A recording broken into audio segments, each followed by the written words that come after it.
So today I'm going to be showing you how to cut the bindings on the bias. I'm making a herringbone quilt and I'm just about done. I just need to do the bindings. So a bias binding is on the diagonal. So if I have my fabric here, it's going to be at a 45-degree angle. So right here, it's stretchier. If you pull this direction or this direction, that way it gives a little bit of give. But if you pull on the bias like that, it gives a lot of give. And that's good for the corners. And the quilt that I'm using has kind of a unique pointed edges on the bottom of the quilt and the top. And so I wanted to do a bias binding. So in order to do this, there's a little trick that my mom showed me and that I've kind of adapted to be able to cut this easily, because cutting it big long strips like that is a little tricky. So the first thing you do is you have your fabric facing wrong side up, and you're going to pull and create this little triangle. Now it's hard for my camera, it isn't quite high enough to see, but I've got it in this folded over. So this right here is the bias, right? So I've got it folded over in a triangle. Now, all the way up to the top, and you can see there's this extra here, and that's fine. So we're going to take from the bottom corner right here, and you can pull it up, and you're going to always remember that your folds are always going along the folded edge. So you can fold this up like that. Then you can take the other end, and you pull it down like this. And then so then you'll have this little kind of rectangle piece like this. And then if you just cut like this, then your strips are going to be cut on the bias, but you can cut straight strips just because the way it's folded, it makes it a lot easier. Now there's another way that I think it makes a little bit easier, is very similar, but it just kind of makes the piece a little bit smaller so that you can work with it better. So instead of just pulling up your folded edge to here, if you pull it clear to the corner like this, and then you can still pull down this corner on the fold like this, but it just gives you a little bit smaller area to work with. Now you kind of have this flap right here, and just kind of fold it up along this edge right here. So I'll just show you one more time. If you start out with your full piece of fabric, you're going to take your top corner, this is wrong side up, take your top corner and you pull it down so that it's folded on a 45, so the bottom edges are lined up like this. So your bottom edge is lined up, and then you just straighten it all out. Now take your corner at the bottom and you're going to fold it up, making sure that the folded edge is folded up against the folded edge right there. And you're going to take your top corner, pull it back down towards the bottom, and then just kind of align all your fabric, and this bottom piece just fold up right here. Okay, so now what we're going to do is we're just going to cut off the very folded edge right here. So I'm going to flip it like this for a minute so that I can use my right hand a little easier. We'll just trim off that very folded edge. Okay, so you can do whatever size binding at this point that you want. My quilt, like I said, it has lots of points and angles along the bottom. It's not just straight. And so I want to just have just a little bit of play with the binding and not have it too snug. So I'm going to do a 3-inch binding. So we'll just line it up at 3 inches and make a cut. And then when you might want to make sure that it cuts all the way through before you pull it. You really should get a new blade. Okay, so then when you have it, you have this big long strip. You actually have 2 of them that you can use for your binding. But we'll just continue and we'll make several strips here. Make sure they're 3 inches. And I'm just going to go over that twice since my blade seems to not be working, but then there we have our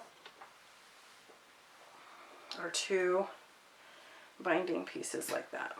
So we'll just keep cutting them.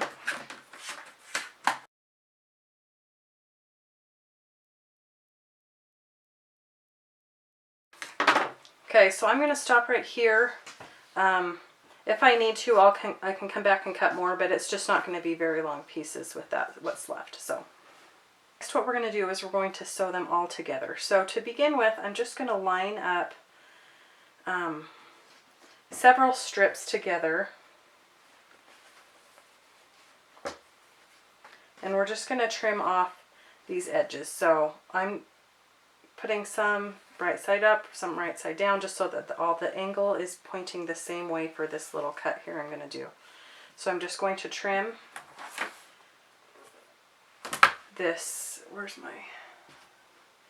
just going to trim the edges off like this so we're straight. Now we're going to have a straight cut right here, and I'm seeing right here that we've got the bias, or the salvage edge right here. So I'm actually going to want to trim it a little farther on these pieces. So we don't want that on our binding. Okay, so we'll just flip these pieces around the other direction and get rid of those pointy edges again.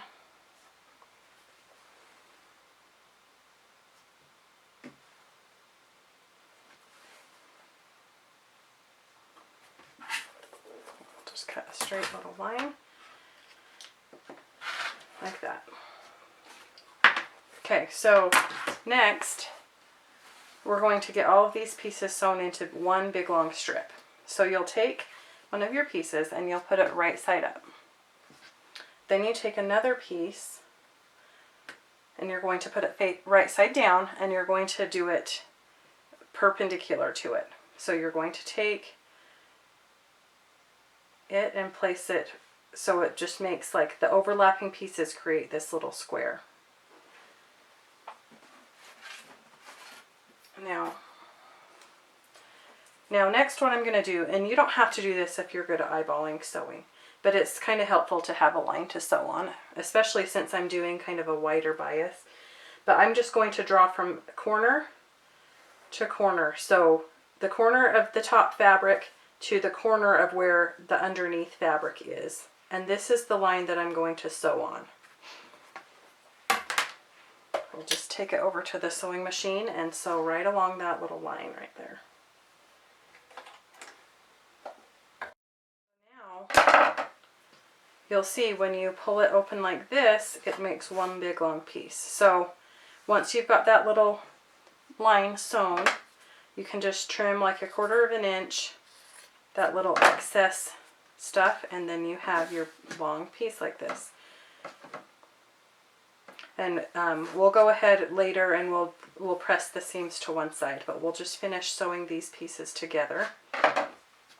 So just one more time, you have your fabric fit right side up,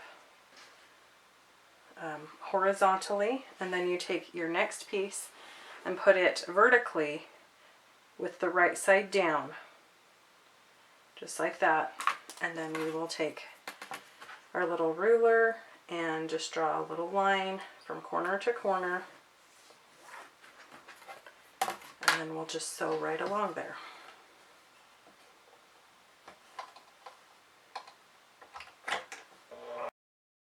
Okay, so there you have your piece again. So we'll trim off this. Just so you're trimming the right side, it's always the triangle side that you're cutting off. And about 1/4 inch away from that seam. There you have it. So just continue that through all of your binding pieces. And then after that point, then we'll do some pressing. I'll show you how to do that in a minute.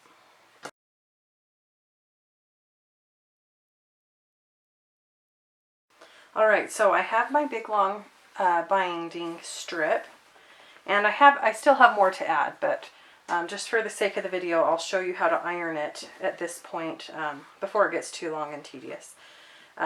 So with the wrong sides together, you're just going to fold it in half and press. And really that's all there is to it.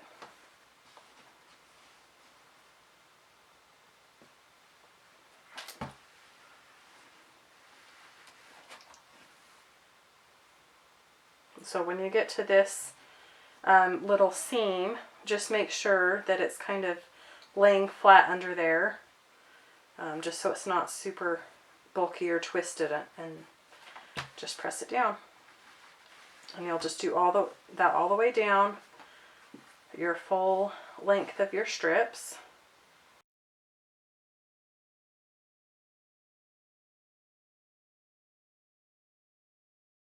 A lot of questions about this little mini iron, and it's super handy to use when I'm quilting. I don't generally like to grab my big iron that I use for clothing, just because then it's not where it's supposed to be when I need to iron something. But so it's fairly inexpensive. You can get it on Amazon. The link's in the description. So there you go. Then you have your binding all ready to attach to the quilt. Super easy to do.